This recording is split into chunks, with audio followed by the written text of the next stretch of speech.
Friends, आप लोग कैसन बानी? हमरा आशा बा कि आप लोग स्वस्थ होके मस्त होके नहीं तो प्लीज चैनल के सब्सक्राइब जरूर करब और लाइक करब, कमेंट करके बताइए कि गीत आप लोग के कैसन लागल और गीत के इंड तक बना रहा।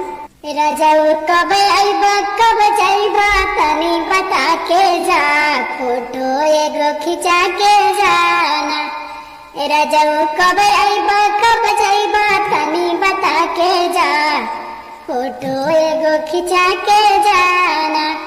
तोहरा मामी के बोली जैसे सीना में लागे गोली, अपना मामी के मंदिर पहुंचा के जा, फोटो एगो खिंचा के जाना।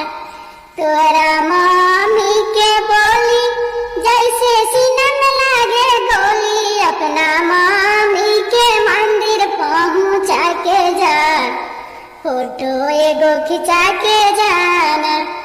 राजाऊ कब आइबा कब जाइबा तनी बता के जा, फोटो एगो खिंचा के जाना।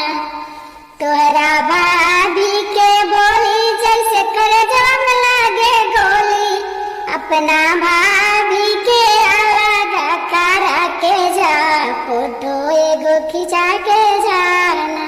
तोहरा भाभी के बोली जैसे सीना में लागे गोली, अपना भाभी के अलग करा के जा, फोटो एगो खिंचा के जाना। राजाऊ कब आइबा कब जाइबा तनी बता के जा, फोटो एगो खिंचा के जाना। तोरा दीदी के बोली जैसे सीना में लागे गोली, अपना दीदी के गाना करा के जा, फोटो एगो खिंचा के जाना।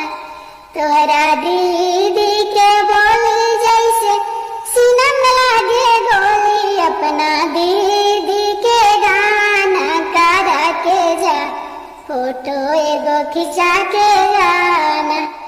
राजाऊ कब आइबा कब जाइबा तनी बता के जा, फोटो एगो खिंचा के जाना। राजाऊ कब आइबा कब जाइबा तनी बता के जा, फोटो एगो खिंचा के जा।